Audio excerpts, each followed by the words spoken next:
Eles foram levando o Evangelho. E depois, Paulo, junto com outros apóstolos, nas suas viagens missionárias, eles foram organizando igrejas, mas em locais aos quais o Evangelho já tinha chegado. Então a gente sabe que Lucas, ele veio pesquisar os dados que eles tinham até então no cristianismo a pedido de Teófilo.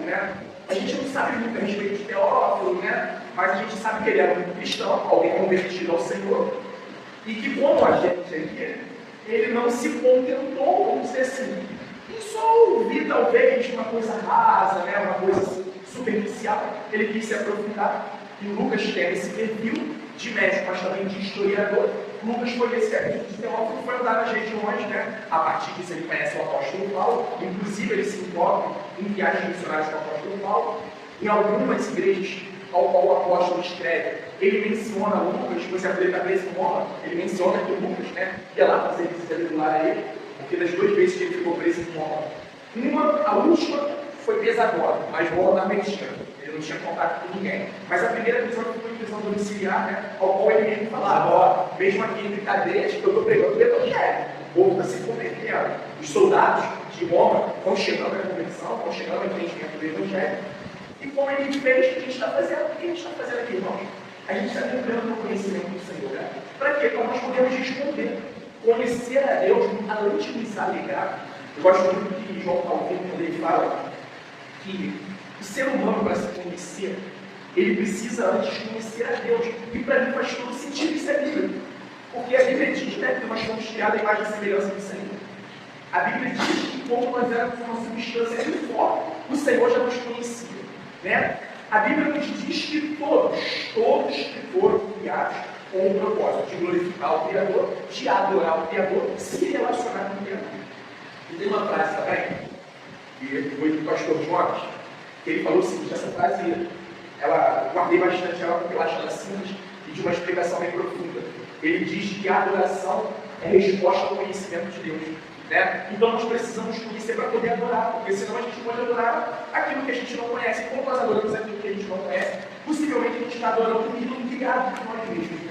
Então o que a gente está fazendo aqui? A gente está conhecendo, a partir desse conhecimento a gente se alegra, a gente responde ao nosso Deus, e é maravilhoso porque a gente vai se conhecendo. Dentro dos propósitos de Deus, nós vamos nos conhecendo, nós vamos nos encaixando na missão. A gente vai compreendendo que o Senhor tem uma missão, como a gente já fez isso várias vezes. O Senhor tem uma missão. A partir do conhecimento que nós entendemos que nós fomos rejeitados do reino das trevas, do reino da maravilhosa luz de Deus, nós compreendemos que agora nós estamos na missão do Senhor. Já não é mais a nossa missão, é a missão dele. E foi uma coisa que hoje, durante as meditações, as leituras, os estudos da revelação, a gente vai vendo muitos homens bíblicos, mulheres bíblicas aqui relatadas nessas histórias, nesses textos, que caramba, ao compreender a missão do Senhor, ao receber um chamado bem específico, de saber, de repente abrir mão de algo que é muito caro para a pessoa abrir mão e se lançou no mundo dessa missão. E eu acho que a igreja, ela precisa urgentemente retornar esse entendimento. Sabe por quê? A igreja não tem uma missão. A igreja tem um Deus que dá uma missão à igreja. A igreja por si só não escolhe o que ela vai fazer, quais caminhos que ela vai seguir, porque a igreja tem um Senhor. E nós precisamos compreender um exemplo aqui, uma igreja local para ser uma organização simples, de estrutura simples, e que nós precisamos do Senhor, que ela sempre fique assim, simples, compreendendo que o Evangelho é poderoso, compreendendo que o foco do Evangelho não é a estrutura, não somos nem nós. Quer ver uma coisa que eu estava pensando também nesse dia de hoje? O culto, parece que a gente pegou Jesus e o Espírito Santo botou de lado. Então, de uma forma geral, botou de lado, e a gente traz suas estratégias. Ora, tal dia é o culto do ensino, o Espírito Santo você só pode ensinar aqui nesse culto. Tal dia é o culto da colheita, agora é o culto que você vai fazer para poder atrair pessoas. Já está tudo errado. Tudo errado. Biblicamente, não. Por quê? Quem presta culto ao Senhor não é ímpio. Quem presta culto ao Senhor são salvos. Os salvos se reúnem para prestar culto. Não é para receber, para poder prestar. Quem recebe é o Senhor. E o nosso pedido é esse: Pai, nos ajude a fazer com que esse culto o Senhor receba um aroma, como um culto agradável ao Senhor, compreendendo que aqui não é nenhuma extensão. Eu não gosto muito de dizer que o culto é uma extensão da vida do cristão. O culto é um pedaço da vida do cristão. O culto é um dos aspectos, vamos dizer assim, da rotina da vida do cristão. O cristão se reúne para poder adorar. Mas o culto não é o ponto alto. Nós muita perfeição. O foco não é a pessoa, não somos nem nós. A centralidade do culto não é nem o céu. A centralidade do culto é Jesus Cristo. É o Senhor. E o grande trabalho hoje, o grande desafio, e que particularmente eu entendo que, se não for um dos maiores outros desafios, talvez como pastor, não é inventar a roda, mas é trazer o entendimento correto. Boa noite, foi igual a Belina, né? Não é inventar a roda, mas é trazer o entendimento correto. Porque muitas coisas foram se perdendo. E é uma coisa interessante, porque nós somos uma igreja que respeita a tradição. Que, pelo contrário, dá muito valor à tradição. Porque quem somos nós em 2024? Abrir aqui um ponto e querer inventar o cristianismo. Agora nós somos os salvadores da pátria. Jamais. Nós não somos salvadores de nada. Mas, por outro lado, nós não somos tradicionalistas. O que é o tradicionalismo? Vamos supor, a gente tem alguma prática aqui, né? Alguma prática da igreja. E alguém identificou que essa prática não é dele. Pô, calma aí, a gente está praticando isso até aqui. O que é o tradicionalismo? Ele diz o seguinte: está todo mundo fazendo. Todo mundo já faz isso há 2 mil anos, vamos continuar fazendo. Não. Se nós observamos que isso não se sustenta através da palavra de Deus, essa é a premissa. É para sempre retornando a palavra. É para sempre retornando a palavra. Compreendendo que, caramba, nós temos 2.000, vamos colocar dentro, 2.000 anos de história da igreja. 2.000 anos de desenvolvimento teológico. Olha quantos homens e mulheres piedosos, sabe? Que amam ao Senhor genuinamente, que se dedicaram à obra da igreja, que tem relevância. A gente não descarta jamais do contrário. A gente continua aprendendo, sabe por quê, meus irmãos? Deus fala através de rosto da gente, mas Deus fala com a gente através de tudo que muitos irmãos e irmãs já construíram ao longo da história. E isso nós não descartamos, pelo contrário. A gente conversa com todo esse ensinamento, a gente dialoga, e como que a gente ainda aprende, né? Porque, na verdade, o nosso retorno é sempre esse: é retornar o quê? Retornar à doutrina dos apóstolos, a um retorno ao fundamento, ao princípio, à base. Né? Jesus não preparou 11 homens, 12, né? Infelizmente, não escolheu aquele caminho da traição à toa. Não, o Senhor preparou para que eles fossem aquela base. Mas eles aprenderam de quem? Do próprio Deus. O melhor seminário, a melhor faculdade de teologia da história foi o que aqueles homens experimentaram, né? Porque não foi apenas uma sala de aula, foi vida, né? Eles dormiam com Jesus, eles comiam com Jesus, eles choravam com Jesus, eles se alegravam com Jesus, eles eram perseguidos com Jesus, né? Claro, Jesus tinha aqueles momentos dele ao qual eles se retiraram. E é o que nós estamos fazendo, sabe, meus irmãos? E, inclusive, eu tenho uma percepção minha particular, que nós mergulhamos cada vez mais nessa palavra. Eu não sei se a gente vai experimentar, mas eu particularmente tenho uma opinião particular. Os nossos filhos vão experimentar. Eu creio que nós experimentemos. Por quê? Isso aqui vai ser tirado pra gente, tá? Está tudo sendo desenhado para a Bíblia ser um livro que é contra a liberdade. Olha que paradoxo, maluca. Porque eu particularmente vou ser sincero. A Bíblia, ela não é liberal.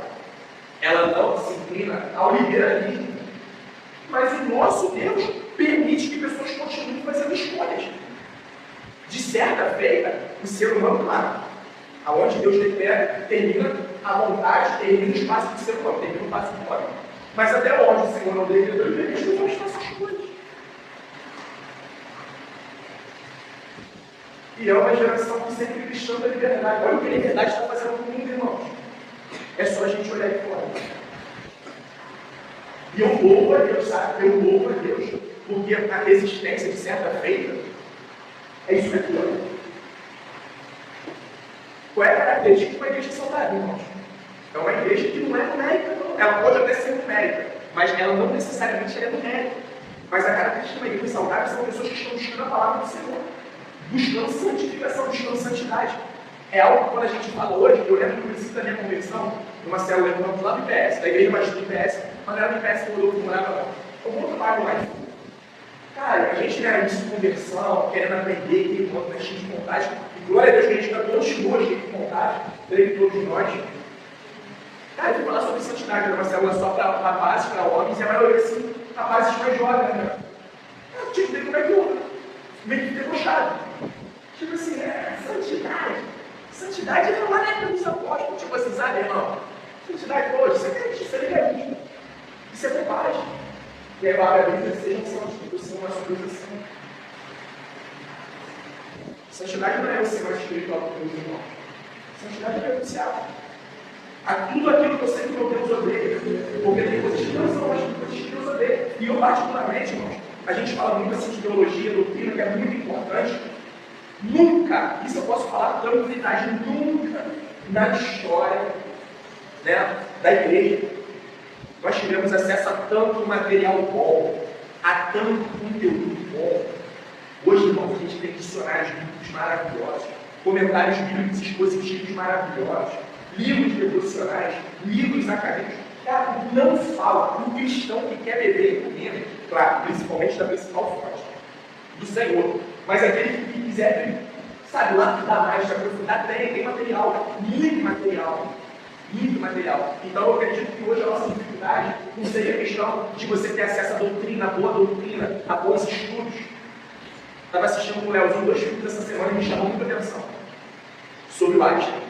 Um foi Einstein é a bomba, né? E o outro é o Oppenheimer, que fala um pouco de Einstein, mas só que ele não é o foco principal, porque me chamou a atenção.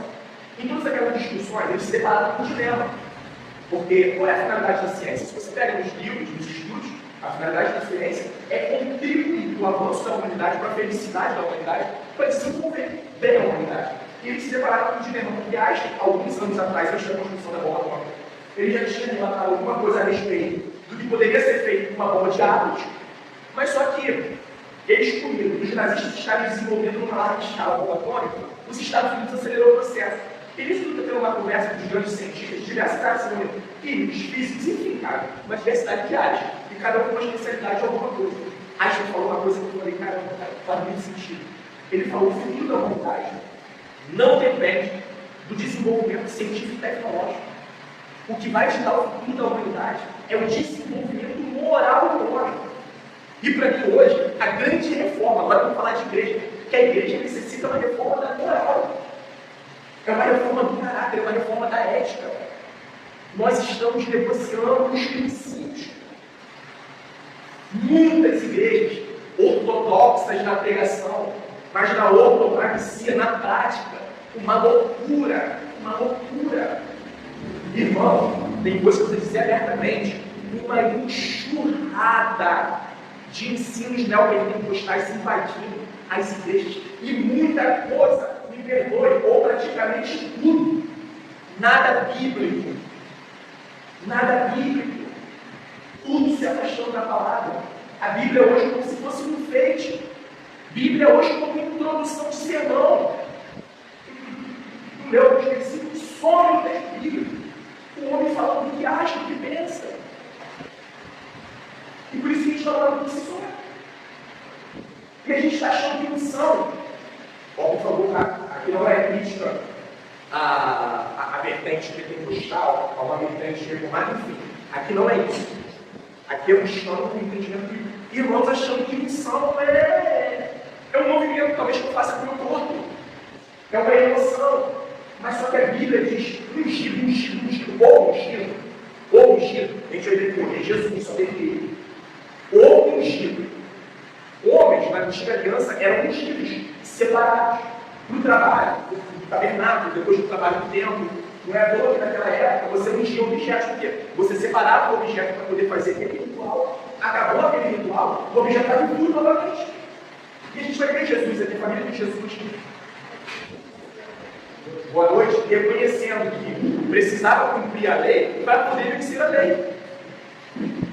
Mas só que hoje, quem é o ungido? O ungido continua sendo Jesus, ou Cristo, ou Messias. Mas todo cristão habitado pelo Espírito Santo, ele é ungido. Não existe grau de unção, diferenciação de unção. Não é porque eu sou pastor que a minha oração é mais eficaz. Não faz sentido, porque a oração, ela não responde a quem faz a oração. A oração tem, ninguém faz a oração tem a ver com quem responde.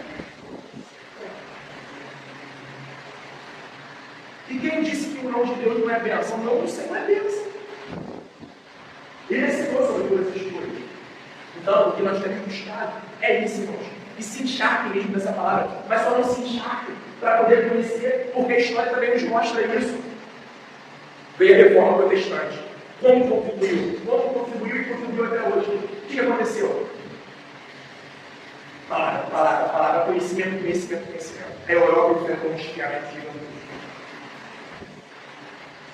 Irmãos se matando, literalmente. Hoje se matam, por conta das leis, acredito eu, não está tiro um no outro, não tem enforcamento, não tem apedrejamento, não tem figueira. Mas quem disse que não continua acontecendo isso? Mata com a língua, mata de outras maneiras, mata com fofoca, mata com mentira, mata de diversas maneiras. Mas só que não é isso, o cristianismo nunca foi isso. Algo que eu aprendi com o Espírito Santo e estou aprendendo demais é isso, que é uma coisa simples. O extraordinário se manifesta no ordinário. O tudo é a vida. Não adianta a gente vir lá de fora, lá fora não ser um cristão, e chega aqui dentro também desse espaço onde nós nos reunimos e nos encontramos, e a gente dá tudo como a gente gosta de dizer. Não é isso que Deus espera da gente. Nem na época da esperança era isso que ele esperava. Vida com Deus é vida de se relacionar com Deus, de conhecer o Senhor e responder ao Senhor a todo instante. Isso é vida com Deus. E aí vamos entrar aqui no texto bíblico. A gente viu no capítulo 1, né? O nascimento de João Batista é anunciado, Maria visita Isabel, o nascimento de Jesus é anunciado a Maria, né? Ao cântico de Maria, o nascimento de João Batista, o cântico de Zacarias, e o texto bíblico vai seguir. Vamos lá, versículo 1. Naqueles dias, foi publicado o decreto de César Augusto, convocando toda a população do império para licenciar-se. Este, o primeiro licenciamento, foi feito quando Quirino era governador da Síria. Todos iam se alistar, cada um na sua própria cidade. Irmão, qual era o objetivo do Império Romano? Os dois maiores, com esses licenciamentos. O primeiro, imposto. Ia procurar saber como é que estavam as famílias, as propriedades, qual era a posse de cada um, e em cima disso eles tributaram. O segundo, alistamento militar. Geralmente, as mulheres eram dispensadas de ir nesses licenciamentos. Os homens iam nesse licenciamento, né? Por quê? Os homens iam levando seus filhos, os jovens, e Roma já começaram a mapear. Chegou do outro, um jovem, tranquilo, salário, vem. Vai se alistar no exército de Roma. Vai seguir os propósitos de Roma.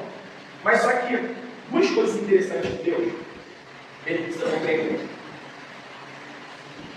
Deus, ele trabalha com decretos. Ele decretou que a vai acontecer porque ele é Deus. Mas nosso Deus, ele também é onisciente. O que isso significa? Ele conhece tudo. Tudo.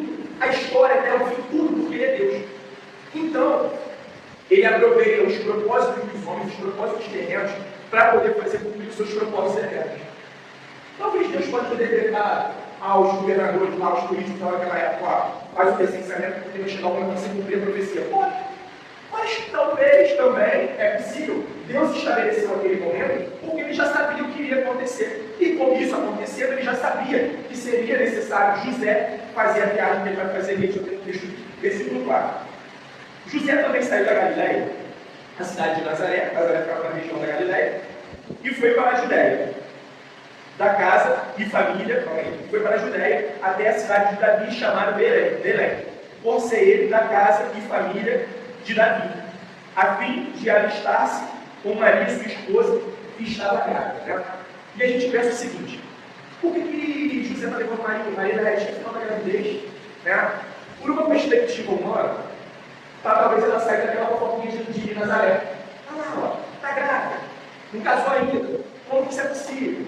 Né? Toda a opressão que ela estava sofrendo. Mas por uma perspectiva divina, para poder fazer cumprir a profecia de ninguém. Que o Salvador, que Jesus nasceria na cidade de Belém. O que está acontecendo? Eles estão aqui em cima, em Nazaré, e estão descendo para a região da Judéia, a cidade de Davi, Belém. Lucas não entra na fuga para o Egito, mas depois eles vão meter o pé para o Egito por volta da questão de Herodes. E aconteceu que eles estando ali, chegou o tempo de ela ter a criança. Então Maria deu à luz o seu filho primogênito, enfaixou o menino e o deitou numa manjedoura, porque não havia lugar para eles na hospedaria. E olha o que a gente está falando quando estamos dentro do capítulo 1. Olha as condições ao qual está vindo o nosso meio, o nosso Salvador, o nosso Messias. Ele não está vindo dos palácios. Ele não foi escolhido de uma família real para poder nascer.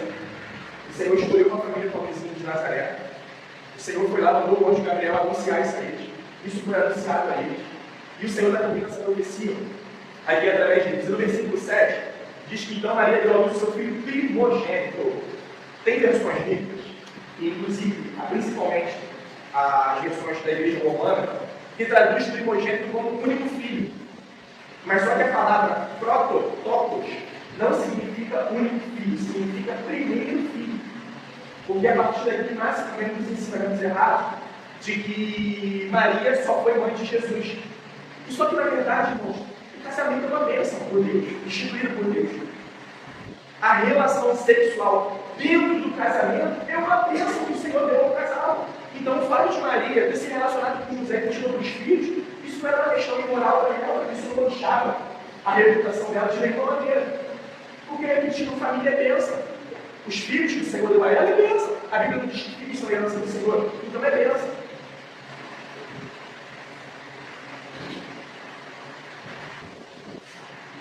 Enfaixou o menino e deitou o menino na manjedoura. A manjedoura, vocês sabem, né? É aquela... O que acontece ali? Aqui existem duas questões, duas possibilidades. Muitas casas naquela época, o andar subterrâneo, né, principalmente das famílias mais comuns, mais pobres, era onde eles guardavam os animais deles à noite. Mas só que também pode estar prestando relação a Maria e José ter achado uma gruta, porque era normal naquela época, os pastores à noite atrás de grutas para poder dormir, para poder descansar. A grande parte, a grande maioria acredita que eles foram a uma gruta. E ali tinha pastores com seus animais e logo tinha uma manjedoura. E Maria, né, enfaixou aquela criança, né, passou faixa em volta do corpo dela e colocou aquela criança na manjedoura. E o mesmo é assim. Havia naquela mesma região pastores que viviam nos campos e guardavam os seus rebanhos durante as vigílias da noite. E o anjo do Senhor desceu aonde eles estavam. E a glória do Senhor brilhou ao redor deles e ficaram tomados de grande temor. Sempre que tem a aparição de anjo, o Espírito relata que as pessoas ficam tomadas de grande temor ou de grande pavor. Uma outra dado interessante. Os pastores naquela época, pelos fariseus, eles eram desprezados. Eles eram considerados pessoas não reais, pessoas hostis. Inclusive os fariseus, nos seus escritos, nas Mishnah, nos Talmudes, eles comparavam pastores a publicanos, a pecadores. E olha só como é que Deus vai invertendo toda a lógica. Deus agora escolhe homens aos quais eram rejeitados por aquele sistema. E provavelmente, sabe o que esses pastores estavam fazendo? Guardando os animais que pertenciam ao sistema religioso para serem sacrificados na festa da Páscoa. Então esses pastores estavam a serviço do sistema religioso de Israel, tomando conta dos animais ali, né? Como ali falava, que precisa ser os animais sem defeitos, animais perfeitos, né? E eles estavam tomando conta daqueles animais. E aí, voltando agora. E o anjo do Senhor desceu aonde eles estavam. E a glória do Senhor brilhou ao redor deles. E ficaram tomados de grande temor. O anjo, porém, lhes disse: não tenham medo. Não tenham medo. Eis que estou aqui para trazer boa nova de grande alegria, que será para todo o povo. É que hoje, na cidade de Davi, lhes nasceu o Salvador, que é Cristo o Senhor. Cumprimento de profecia de Miqueias. Isaías profetiza que ele nasceria de uma virgem. Miqueias profetiza que ele nasceria de Jerusalém. Gênesis diz que ele seria semente da mulher. Gênesis diz que ele viria da tribo de Judá. Segunda Samuel diz que ele vem da descendência da casa de Davi. Tudo se cumpriu. Tudo certinho. Sabe? E eu acredito que o Senhor leva a luz, que o Espírito Santo escreveu dessa maneira, de forma meticulosa, para a gente ver o cumprimento certinho das profecias de tudo que foi relatado no Antigo Testamento. E já nasceu o Salvador, que é Cristo, o Senhor ungido, o Messias, né? E isto servirá a vocês de sinal.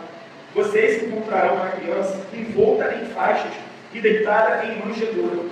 E de repente, vamos prestando atenção, ó, apareceu com o anjo uma multidão do exército celestial, louvando a Deus, dizendo: glória a Deus nas maiores alturas. É o nome desse canto aqui: glória em excelso. E paz na terra entre os homens. Como é que é a última frase? Fala para a versão. A quem ele quer, bem. O que os anjos estão anunciando? O Messias realmente chegou. Chegou o momento. O verbo se encarnou, o verbo se fez carne. Ele habita entre vocês, né? E, cara, imagina que cena linda que deve estar acontecendo ali naquele momento, né?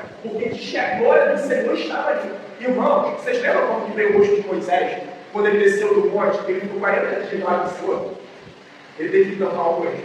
Então, tipo assim, eu não consigo nem imaginar que coisa linda. Aí aparece, cara, uma milícia, né? Uma legião, uma reunião de anjos, louvando e dizendo o seguinte: glória a Deus nas maiores alturas e paz na terra entre os homens. Qual paz? Jesus está trazendo a reconciliação entre Deus e os homens. Mas aqui já fecha. A quem ele quer bem. Lembra que Jesus falou para o discípulo? Não foram vocês quem me escolheram. O que Jesus termina falando? Mas antes eu escolhi a vós. O Senhor está inaugurando um tempo de paz. E essa paz está posta. Mas como? Se a nossa vida, por exemplo, cristão, a gente passa luta, tem problema, tem batalha, a gente adoece, tem dificuldade. Qual paz? A paz da reconciliação. A paz que agora a gente só está aqui peregrinando, retornando ao lar eterno, ao lar celestial. Mas essa pregação de que tem paz para todo mundo, paz para todos os homens, pode viver de qualquer maneira, que já está tudo não. Não. E paz na terra entre os homens, a quem ele quer bem. Quando os anjos se afastaram deles e voltaram para o céu, os pastores disseram para os outros: vamos até Belém e vejamos os acontecimentos que o Senhor nos deu a conhecer. Então vamos lá ver o que é isso. Foram depressa e encontraram Maria e José e a criança deitada na manjedoura. E vendo isso, divulgaram. E vendo isso, divulgaram o que lhes tinha sido dito a respeito desse menino. Todos os que ouviram se admiraram das coisas relatadas pelos pastores. Maria, porém, guardava todas essas palavras, meditando mais no coração. Por quê? Primeiro ponto, está retendo as palavras de Deus. Está retendo tudo aquilo que Deus está revelando. É o que nós precisamos fazer. Mas só que Maria, ela não tem ainda um entendimento completo das coisas que estão acontecendo. Ela está retendo aquilo no coração para que aquele momento oportuno, aquilo vem a lembrança dela e ela compreenda. Essa é a nossa vida iniciada feita também, irmão. Tem coisas que a gente vai retendo e a gente não está compreendendo agora. Mas vai chegar o momento que nós vamos compreender. E eu não digo apenas por um ponto de vista de conhecimento intelectual, não. Mas de um conhecimento experimental. Algo que a gente vai experimentar. Algo que nós vamos provar nas nossas vidas.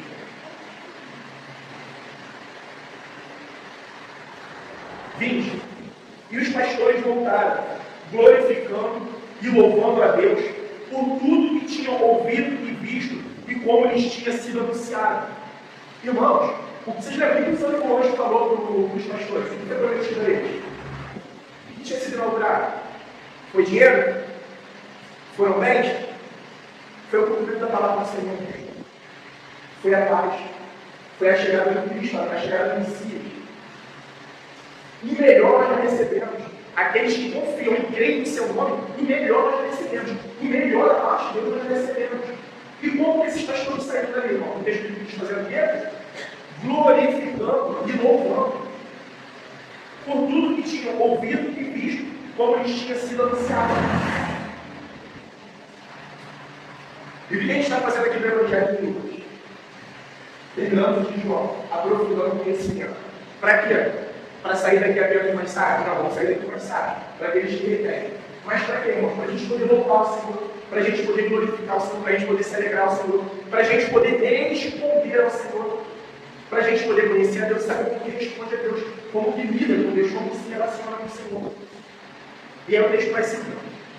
E ao se completarem 8 dias, quando o menino foi circuncidado, deram o nome de Jesus. Esse nome tinha sido dado pelo anjo antes de o menino ser concebido. Então aqui ele está cumprindo a lei de Levítico, né? Que todo menino, após 8 dias do nascimento, ele deveria ser circuncidado. E vamos passando que a gente vai ver aqui mais cumprimento de lei. Passados os dias das purificações deles, segundo a lei de Moisés, levaram o menino a Jerusalém para apresentar ao Senhor, conforme o que está escrito na lei do Senhor.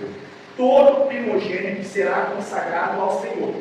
E também foram para oferecer o sacrifício, segundo o que está escrito na referida lei, um par de corvinhas ou 2 corvinhos. Eles não levam o cordeiro por quê? Porque Maria e José são mortos. Eles não têm condição. E aqui eles estão cumprindo várias leis cerimoniais. A primeira, eles levam o resgate, porque todo primogênito, a lei dizia que devia ser pago o resgate. Isso está lá em Números, devia ser pago o resgate pelo primogênito. A lei também dizia que toda mulher, ao dar à luz, ela ficava 7 dias impura. E a partir do 8º dia, quando ela ia apresentar, e quando ela ia circuncidar a criança, ela também precisava apresentar o sacrifício por ela, para ela poder sair dessa impureza ritual. Né? Dessa impureza do rito da lei. E aí vamos seguindo. Agora a gente vai chegar no Dunamis, que é o cântico de Simeão. Sabe o que é interessante? Só quero me lembrar uma coisa aqui. A gente vai chegar um pouco mais ali na frente. Nazaré era uma cidade desprezada. Não vamos falar não, vamos pensar para a gente hoje seja a cidade mais assim, rejeitadinha de São João. O bairro assim, mais, sabe? Ninguém dá importância, nem político tem lá. Nem político em ramos de campanha tem lá. Sabe, rejeitado. Então isso nos leva a crer que eles também não tinham atenção por parte do sistema religioso de Israel. Eles tinham sinagoga, mas devia ser, sabe? Tipo assim, qualquer coisa para lá tá bom, mas a apesar de bom não tem lugar lá. Qualquer coisa lá para eles lá tá bom. Mas sabe o que é interessante? Vamos olhar a vida de Maria nesse ano. Uma mulher cheia de vontade de responder genuinamente ao Senhor. Humilde. E a Bíblia diz diversas vezes que o Senhor escolhe as coisas loucas, as coisas humildes, as coisas rejeitadas, para reduzir a nada aquelas coisas que acham que são, que acham que têm importância. Nós, como cristãos, aprendemos muito com isso aqui, irmãos. Não trata-se só de uma atitude humilde da nossa parte. Trata-se de uma obrigação que nós temos de olhar com importância aqueles que são rejeitados pela sociedade. Aqueles aos quais ninguém quer chegar, é missão nossa. É missão da igreja estar. Eu estou falando que nós vamos converter, tá, irmãos? Mas é ir lá anunciar, é ir lá pregar, é ir no meio deles. Eles têm importância com o Senhor. O Senhor está rejeitando todo o sistema aqui, orgulhoso. E a gente vai ver isso aqui agora no próximo de Simeão. É tudo a palavra vai, né? A gente já viu, Isabel, Maria cantando, vimos Zacarias cantando, vimos os anjos cantando, e agora a gente vai ver Simeão cantando, cheio do Espírito, ele está aprofundando toda essa obra. E no cântico de Zacarias anunciou, ele veio para a remissão dos pecados, ele veio cumprir plena e poderosa salvação. E aí chega no cântico de Simeão. Em Jerusalém havia um homem chamado Simeão. Este homem era justo e piedoso e esperava a consolação de Israel. Sabe quem era o homem justo? Eu quero repetir, você tem de passar e repetir, porque às vezes a gente não tem gente errado. A gente acha que ele se auto-justifica. Ou então a gente lê assim, não, esse era o cara que cumpria toda a lei à vista, então ele foi salvo pela lei. Ninguém é salvo pela lei. Quem era o homem justo? Era o homem humilde. Era o homem que reconhecia para Deus as suas limitações, mas que buscava cumprir a palavra do Senhor. A gente vê que essa galera eles estão sempre envoltos ao culto, à devoção, à adoração ao Senhor, ao conhecimento da palavra de Deus. E quem é o piedoso, irmãos? É aquele que pratica, e é aquele que olha o próximo. Lembra a parábola de Jesus do bom samaritano? Quem era o piedoso naquela história? O bom samaritano, porque ele olhou o próximo. Ele enxergava além das aparências.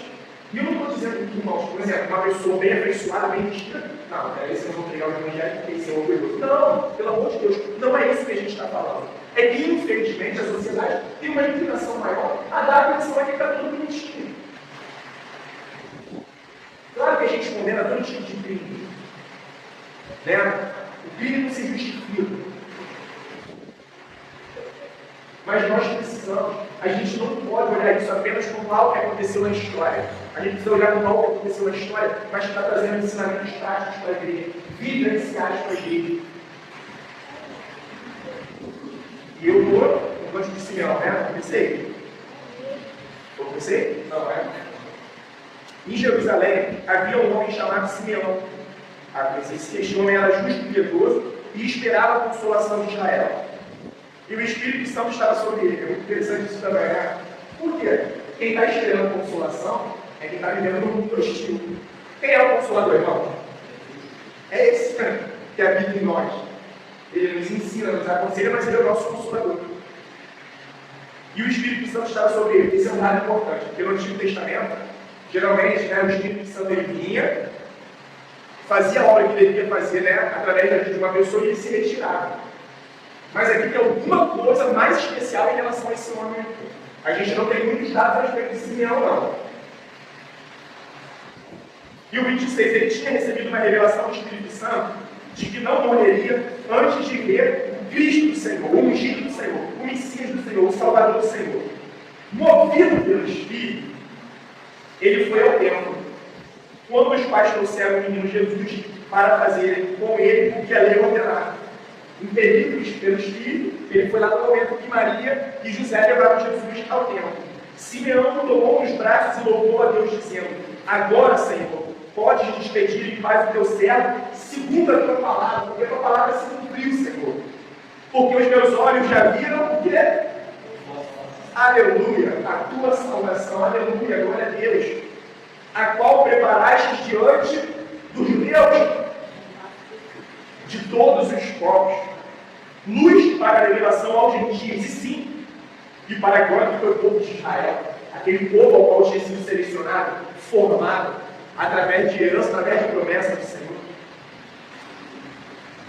E o pai e a mãe do menino estavam admirados com o que se dizia a respeito dele.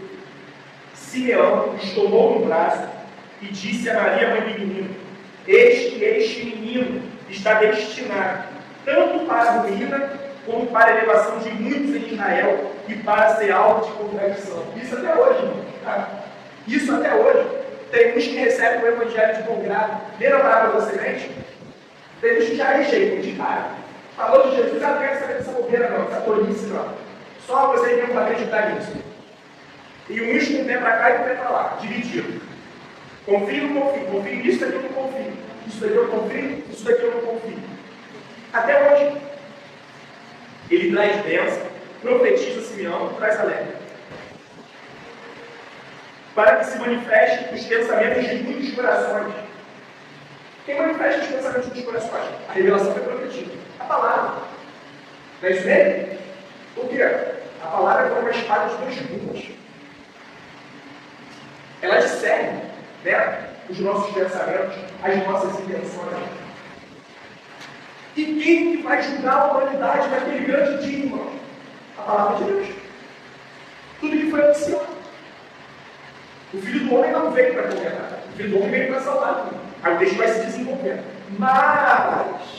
Mas, para aqueles que não crerem nesta palavra, ela que será a condenação das pessoas. E o que a gente está fazendo aqui agora? Nos posicionando em relação a essa palavra. E ele diz: contra você, Maria, uma espada atravessará a sua alma. Sabe por quê, irmão? Está tudo muito lindo aqui até agora, né? Visão, os cânticos, e glória a Deus por isso. Mas a gente nunca pode esquecer, tá? No caminho da glória, há sempre uma cruz. E aqui ele está falando para Maria: Maria, se prepare, porque você vai ver o seu filho morrer. E a pior morte que tem neste momento é a crucificação. E não só a crucificação, né? Ela vai ver o filho dela vai passar durante o ministério, todas as calúnias, as perseguições, as injúrias. Imagina uma coisa disso, irmão. E outra coisa que é interessante, que Lucas, no evangelho dele, já não relata mais José. Então é por isso que muitos dos estudos dizem que José faleceu mesmo antes de Jesus iniciar o seu ministério. E estudos dizem que possivelmente José morreu quando Jesus era criança.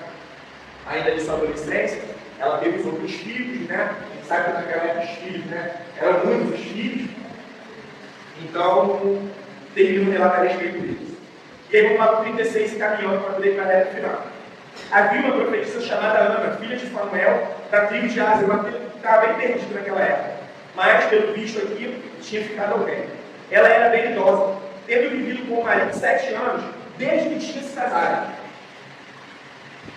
Agora, ela era viúva de 84 anos. Então, provavelmente, ela permaneceu casada durante 7 anos, após o falecimento do marido na sua viuvez, ou talvez ela tinha um quartinho para ela ali, destinado para ficar exclusiva aos serviços religiosos, ou ela morava de pertinho e se dedicava exclusivamente de tempo inteiro nos serviços religiosos.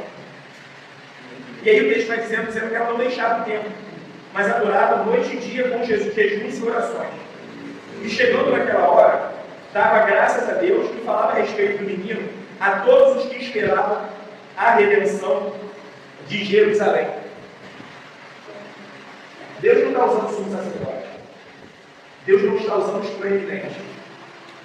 Você vê que ele foi pregando as pessoas que talvez, se ele não pegue, serão os passeios despercebidos toda a história. Ana, Simeão, o próprio Zacarias, pai de João Batista, que pelo fato deles não terem tido filhos, ele e Isabel, devia ser olhado assim de olho, como a gente diz hoje, né? Mas esses caras aí não têm a bênção do Senhor. E aí seguindo. Depois de ter cumprido tudo conforme a lei do Senhor, isso é uma informação muito importante. Sabe por quê, irmão? Jesus ele disse que ele veio para abolir a lei, ele veio para cumprir a lei. Voltaram para a Galiléia, para a cidade de Nazaré. O menino crescia e se fortalecia, enchendo-se de sabedoria, e a graça de Deus estava sobre ele. Tem muito filme aí, muitos vídeos que relatam a infância de Jesus, a adolescência de Jesus, e cheio de explicações. Não há amparo bíblico para isso. Não há sustentação bíblica para isso. Você vê que a gente está tendo aqui um salto, aquele salto cronológico de 12 anos, temporal, tudo. Vai chegar para a pré-adolescência de Jesus. A partir disso, já não tem mais nada. Né? Jesus criança fazendo milagre, mostrando nos outros. Enfim, tem filme disso, né? Não existe. E eu parei, só mostrar o menino crescia, se fortalecia, chance de sabedoria, e a graça de Deus estava sobre ele. O que isso quer dizer? Jesus estava crescendo fisicamente, se desenvolvendo emocionalmente, espiritualmente, se desenvolvendo como um ser humano total. E a graça de Deus estava sobre ele, a bondade do Senhor, a mão do Senhor. E aí chegamos aqui na retinha final, meus irmãos. Todos os anos, os pais de Jesus iam a Jerusalém para a festa da Páscoa. Quando ele atingiu 12 anos, foram a Jerusalém, segundo o costume da festa. É isso normal. Terminados os dias da festa, ao regressar, o menino Jesus ficou em Jerusalém sem que os pais dele soubessem. Pensando, porém, que ele estava entre os companheiros de viagem, andaram o dia inteiro e então começaram a procurá-lo entre os parentes e os conhecidos. Irmão, pensa nisso. Sai uma caravana de Jerusalém para retornar para Nazaré. Era uma caminhada boa. Uma boa caminhada, muitos quilômetros, né? Depois de um dia só de caminhada, os pais voltaram a falar. A nossa geração hoje, o nosso filho some doido e muda de lá doido. Ligando para bombeiro, polícia, ligando para a FBI, para a CIA, ligando para a NASA, para poder ver de satélite para onde vai a criança, né? Agora imagina isso, um dia. Por quê? Como que era geralmente os homens iam de frente na caravana, levavam os meninos maiores e as mulheres com as crianças menores vinham atrás. Meio que essa alvorada, vamos dizer assim, vinha guardando, né? Vinha guardando à frente para poder ver se tinha alguma dificuldade, algum problema. Porque a gente sabe que tem relatos de ladrões que ficavam escondidos, né? Espectadores, salteadores ficavam escondidos para a noite vir, dar o bote. Tá? Oi? Animais. Perfeito. Isso tudo, né? Então, era assim que sucedia. Então, tipo assim, demorou um dia para eles perceberem. E aí o relato diz que eles passaram um dia procurando, mas 3 dias para poder chegar até Jesus. Eu parei em 45? 45? E como não o encontraram, voltaram a Jerusalém à sua procura. 3 dias depois o acharam no templo, assentado no meio dos doutores, ouvindo-os e fazendo-lhes perguntas.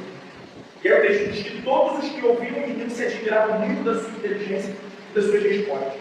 Aqui eu guardei um grande aprendizado para isso, irmão. A gente vai ver que Jesus, ao conversar com Maria, ao responder ela, vai fazer uma pergunta para ele aqui. Jesus tem plena consciência de quem ele é, de que ele é o Filho de Deus. Mesmo ele tendo essa plena consciência, Jesus tem 12 anos. É a idade aí dos nossos filhos, aqui já um pouquinho mais, né? Enfim, já tem consciência de muita coisa. Já sabe o que quer, já sabe o que buscar. Não é o que quer para a vida, mas já sabe o que buscar, já se interessa por alguma coisa. E olha o interesse de Jesus, irmãos. É a palavra, é conhecer, é mergulhar no conhecimento. E particularmente eu tenho que se pegar lá no texto bíblico, não é à toa. Se o nosso Senhor é assim, quem somos nós para ser diferente dele? Eu sei que isso parece um jargão, irmãos, não é brincadeira, anuncia. Noite da cura, noite de não sei o que, da prosperidade da casa. Irmãos, as coisas enchem, porque as pessoas estão com as motivações erradas. A gente não está compreendendo o que é o Evangelho. E as pessoas estão frustradas aí fora, porque a igreja não está recebendo, irmãos. Vamos ser sinceros, a campanha de 5 mil. Aí é 1.000 pessoas para dar 1.000 para receber 5 mil. Seja sincero, essas 5 mil pessoas para receber 5 mil, não vão se frustrar. Vão começar a achar que não tem o favor de Deus. Vão começar, por quê? Porque as motivações estão erradas. Não estão encontrando a paz que foi anunciada. Irmão, cristão chora, cristão se entristece, cristão passa sufoco, mas cristão não pode perder a paz. Porque essa paz já está guardada em Cristo. Nada, existe alguma coisa que pode me separar do amor de Deus? A morte pode? Os principados da potestade podem? Nada pode. Nos salva essa paz que é a garantia da caminhada. E está ensinando aí, ó, sempre querendo mais. Você não vai ouvir uma professora, acho que Maria Clara Pascoal. Ela falou, né? Hoje você imagina, é atrativo de você ganhar o seu primeiro milhão. De diversas maneiras, irmãos. De diversas maneiras. Aí ela disse uma frase agora. Quem junta um milhão ganha uma missão. E ela foi explicando. Você sabe qual é a missão? A missão de sustentar esse milhão. Geralmente quem chega no primeiro milhão vai ter mais no segundo milhão.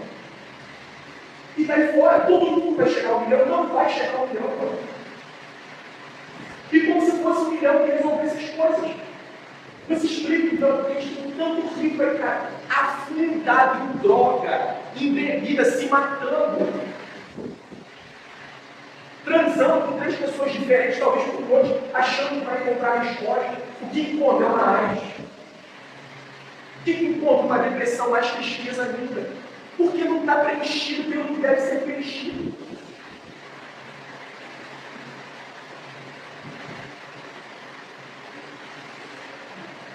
Logo que os pais o viram, ficaram maravilhados. E a sua mãe lhe disse: filho, por que você fez isso conosco? Né? E a tradução aqui é Maria sentida, sabe? Poxa, Jesus, olha o que a gente estava preocupado com você.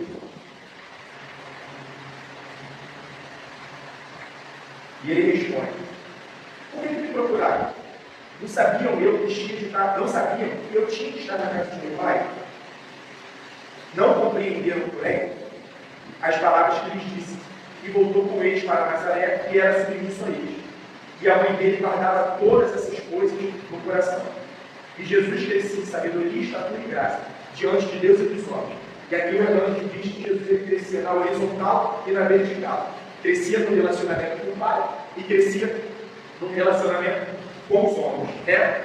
Então, Jesus está completamente consciente de quem ele é, da missão. Completamente consciente. Mas Maria e José ainda não. Maria está entendendo, mas ela está guardando todas essas coisas no coração. Ela está retendo todas essas coisas no coração. Né? E, irmãos, vai chegar o momento. Por exemplo, Maria não tinha a Bíblia na mão dela. Maria não tinha os pergaminhos, os escritos, a Torá na mão dela. Mas Maria estava metendo todas essas coisas no coração. Guardando todos os ensinamentos, sabe? Guardando todos os ensinamentos. Para quê? Para que ela pudesse estar respondendo com a vida, no dia a dia. E quando lhe fosse necessário, ela já tem essas coisas mais ela guardou. E a partir de uma compreensão do Espírito Santo, ela sabia como lidar com isso, porque isso é uma promessa de Jesus, né? Porque ele prometeu que ele nos ensinaria a respeito de todas as coisas. O Espírito Santo.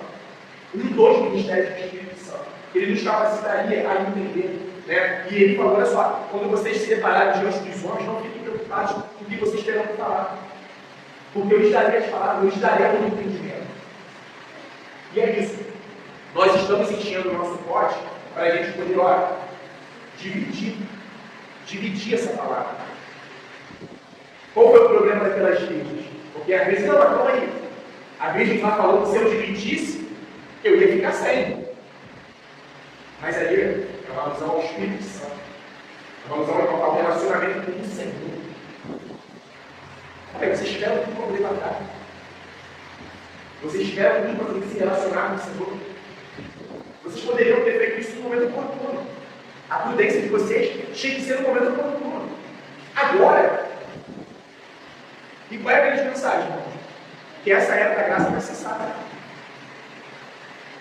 O Jesus que veio para remover o pecado do mundo, agora ele vai vir para poder condenar o pecado do mundo. Mas não é o planeta Terra que vai entrar em condenação, não. São homens e mulheres que não responderam. Só voltando aqui rapidinho, a gente encerra com a gente poder orar. Só a gente. Simeão. Eis que este menino está destinado tanto para a menina, para como a elevação de muitos em Israel e para ser alvo de contradição, para que se manifeste os pensamentos de muitos corações. É o que está acontecendo com a gente. A palavra da Bíblia está sendo anunciada. E eu dou glória a Deus que nossas crianças estão aqui. Sabe por quê? As crianças estão entendendo a palavra do Senhor.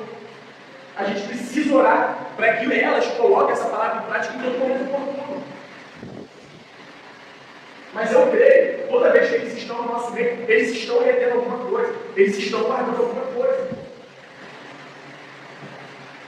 E a fé vem pelo quê, irmãos? O ouvido o quê? Pai, santifica-nos na verdade. O que é a verdade? A tua palavra.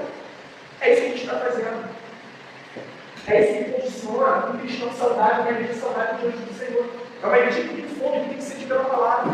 Não é uma igreja que tem sede pelos eventos, que tem sede pelo pastor, pelo pregador tal, pela estrutura. Não, tem sede de Deus. Eu vou aonde tem palavra, irmãos. Eu vou aonde tem palavra. Por quê? Aonde tem palavra, ali está o Senhor, cara. Ali está o Senhor. E repetindo, quem é o ungido agora da nova aliança? Todos que são habitados pelo Espírito Santo. Esse negócio lá, não mexe com o pastor pelo ungido do Senhor, governo. Isso é um ensinamento que ficou. A nova aliança, ela traz um novo entendimento. Muita coisa está solta. Eu quero dizer que a gente não deve respeitar os pastores, não, pelo amor de Deus, vai. Só estou querendo dizer que o cristão saudável não está preso a Deus através de um pastor. Ele se liga a Deus através de Jesus, pô. Só há um mediador entre Deus e os homens. Quem é o pastor? Jesus é o bom pastor. Eu não sou. Aí de mim se não fosse o meu Cristo, se não fosse aqui, ó, o ungido, o Messias, o Cristo de Deus. Amém, irmãos? Amém, família?